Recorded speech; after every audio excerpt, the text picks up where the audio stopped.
So guys, we're now in Act 2 of Episode 2. We're getting an idea of how these episodes are going to be working. We have one more episode left before next year's new Project Frontiers expansions come out with codename Apollo and codename Behemoth.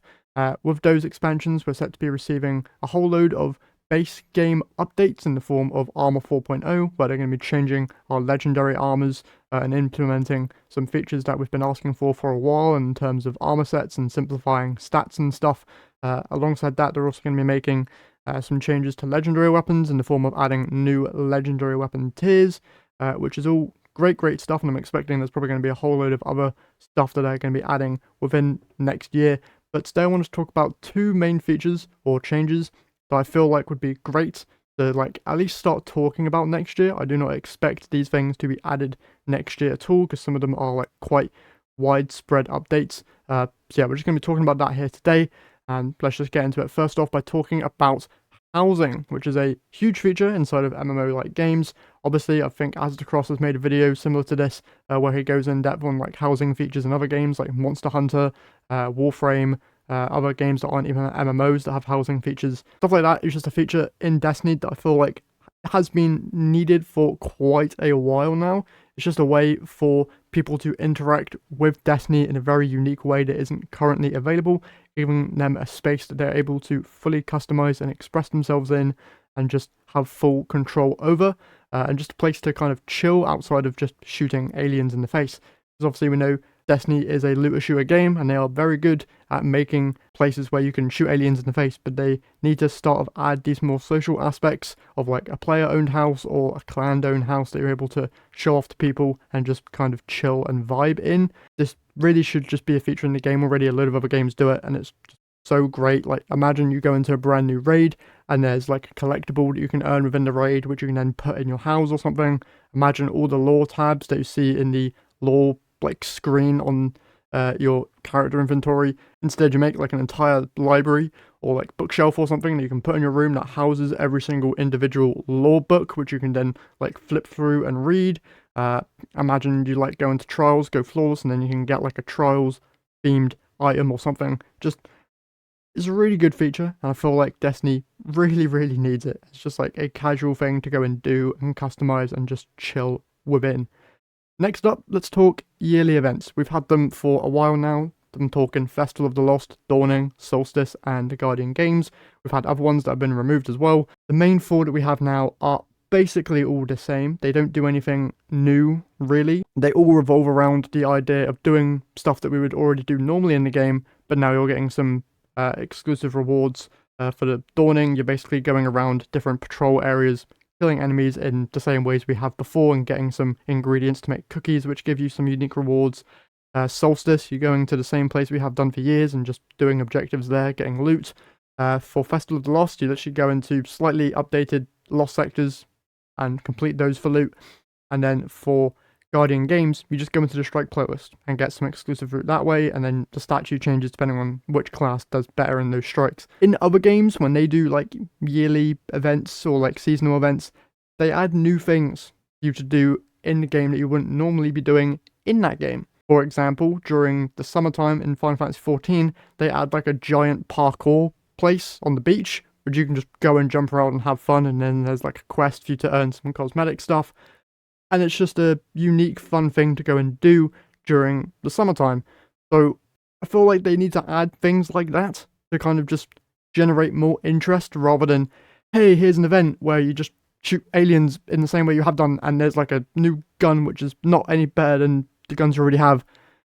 And then there's a whole load of cosmetics tied to the end of the store which you need to spend money on anyway, lol. It's just so samey and it just needs to not be that. I feel like going into next year, obviously, those types of changes are going to be way harder to kind of implement into the game because these events majority of them have been the exact same for multiple years now, apart from maybe just adding a few weapons and unique armor sets to them. But overall, these events don't really generate excitement, other than, of course, the hoverboard, which came with this year's Guardian Games, but then they didn't add any new hoverboards with Festival of the Lost or Dawning, so it just seems like a weird thing that they didn't do that at the very least. So yeah, updates to these things would be so good, and I really can't be bothered with Dawning if it's just, hey, you know, those patrol zones that you've been to 1,000 times, go back to them again, but this time, kill stuff in the same way you have done to get cookies for a new vendor that came out this expansion. What would it be? Your ghost? You give cookies to your ghost this time as a new planetary vendor or something. Maybe you go to the final raid boss and give him a cookie, whatever. Just like, please change it in some reasonable way. Literally, Destiny Rising in its alpha state has a functioning card game which you can go and play, and also SRL, which people have been asking for ages now, which is just a fun mode which you could play in Destiny 1. And it literally came back with a Dawning event inside of Destiny 1, with like a snow, like, EDZ map, which kind of made sense because it was winter. Like, just add something here. Like, the card game, for example, in Destiny Rising, I don't know how you play it because I'm British and don't have access to it because it's only available for the US and Canada, but like, that could be cool for the Dawning. Add like Christmas-themed cards or something and have Drifter be like, yo, here's a card game that you can play over Christmas or something. Like, just interesting new gameplay ideas that would differentiate from the typical go to a place and shoot aliens would be amazing. Those are the two things that I feel like need the most updates. Obviously, like I said at the beginning, with Project Frontiers, they're going to be making big in-game, like base game changes with loot and armor. They have said, I think a while ago, that they're going to be going quiet because they're coming up to the end of the year and they're going to be going on break. But then I'm expecting, beginning of 2025, maybe they start ramping up and talking about new stuff that they're going to be adding. Obviously, they've said stuff about the campaign and how that's going to be different. So it's going to be more like you choose what you want to do rather than just a linear story, which I feel like is going to be interesting considering that these expansions seem to be a lot smaller in scale. So in my experience, when an expansion gets smaller, there's less story missions in that expansion. So then it's like, okay, is there only going to be like 3 missions like there was inside of the, what was that moon expansion called? Shadowkeep? Was there only going to be like 3 missions that you get to choose from, and you can choose to do like mission B first or mission A or mission C and then that's it? Or are you going to keep like the same length of like story missions but just have them be random in places? Also, how are my armor sets going to like transfer over to this new system with like armor set bonuses? I'm guessing that the sets I have already aren't really going to be converted into having their own unique armor set bonuses. So just learning more would be great heading into next year. Obviously, we've learned some stuff already, but maybe there's some more stuff, I have no idea. Very interested to learn more. Hopefully they can add these things like housing and changes to the seasonal events, but I'm obviously not expecting them to do this in 2025. This would probably be like a 2027, 2026 maybe kind of thing that I feel like at least in 2025 they could at least start talking about at the very least. That would be just great to be like, hey, we've heard your want for a housing system, we're working on it or we're not.